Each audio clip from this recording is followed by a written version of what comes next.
this episode of Twang Nation, we catch up with Luke Dickens recording his new album, check out some new blood with Mandi Jarry, we go behind the scenes on the set of Captain Brit's music video, and an exclusive acoustic performance from Amber Lawrence.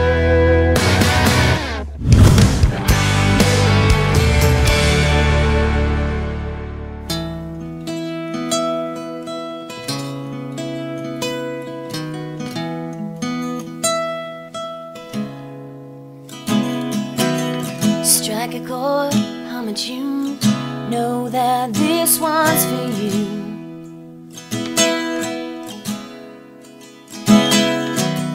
Try to shine on every line, all the words I can show you. I started becoming interested in music when I was about 5 years old. We had a grand piano at home, and I started making up melodies on the piano. So my dad decided it would be a good idea to get me piano lessons. So I got taught by a guy that it wasn't all theory, it was like you listen to a song on the radio and then you can figure it out. So like learning by chords. So it was a really interesting way to learn as a kid, because I think sometimes the whole theory thing is really boring. So I played piano till I was about 10, and then I decided it was very uncool when I became a teenager, and I started playing guitar when I was 15. From then on, I just kept playing.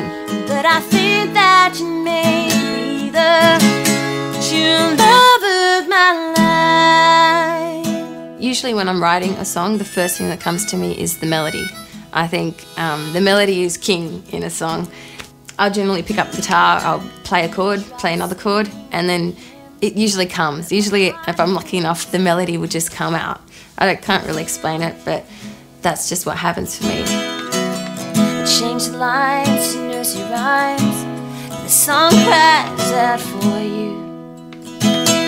So I recorded my album with a good friend of mine called Ash McLeod. It was great fun. Ash is a really good friend of mine. We've been friends for about 11 years now, and we've written a lot of the tracks on the album together as well. So it was a really fun experience. It was very comfortable. And because I know Ash so well, I had a lot of sort of control of what I wanted and how I wanted to sound. And, you know, I'd make a funny drum noise and he'd go, okay, cool, yeah, we'll put one of those in. And he'd figure it out what it is, what's going on in my head. So that was cool. I think it's rare to find people that you click with. And when you're being creative and being vulnerable, it's very important that you're with someone that you feel comfortable with, because us creative types can be very sensitive. True love of my life, because you swim in my thoughts like a dolphin. You sing in my songs like a rhythm. You cling to my life. Boy, when will you let go? Okay, so the plan for this year is I'm doing another album, which I'm very excited about. So at the moment, I'm writing heaps and I'm getting inspired lots, which is great. So that's exciting. Hopefully I will have that done by the end of the year and I'll release it next year.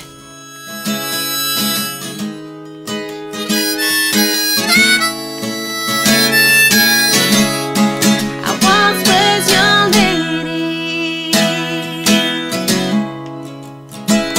was your baby, I know this sounds crazy, but I think that you may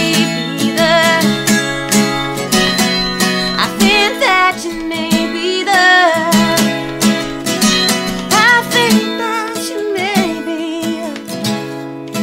love of my life.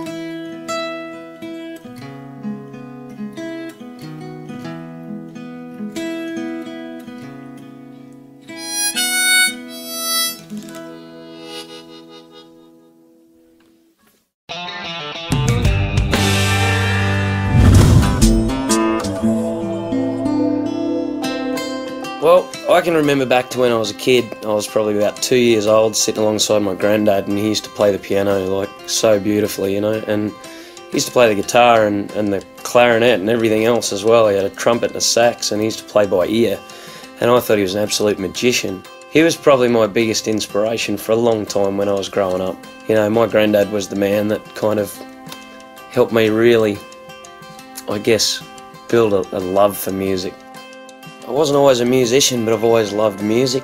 I used to shear sheep, and I always dreamed about being a musician. Like, I never honestly thought that I would be one. I didn't have the means to get there. But I used to strum away on the guitar, and I used to sing songs along to CDs and things like that. And then one day I just kind of thought, you know what, it's now or never, and I'm going to get out in front of people and do this, because people thought that I sang all right, you know. And so I went on Australian Idol back in 2008. I was lucky enough to get right up to the grand final, which was great. And I came second, and I kind of thought, well, I've got to really try and hang on to this now, because I was just playing for probably 6 months with all these great musicians, and through the guys that I'd met along the way, musicians and writers and things like that, I hooked up with them and made my first album, Underdog, and then decided to have a go at this year's Toyota Star Maker at Tamworth. And funnily enough, I won it, and I honestly didn't think that I would win it, because I wasn't so much of a country singer, but you know, I love country music, and I got a lot of country background, and I kind of said to them when they asked me, why do you want this thing? And it's because I said I love all different kinds of music, and I'd love to try and make some country music, and I think I can connect with those people. So here we are in the studio today, working on our second album in 2 years, and you know, I tell people that it's a dream come true, but it really is. It's I never thought I'd have an album, let alone two. And so, of course, when that's done, it's touring time again, and get to see more of this country because of it. Hi, I'm Kirsty Akers. We're McAllister Kent. Hi, I'm Amber Lawrence, and you're watching Twang Nation. Twang Nation. Twang Nation.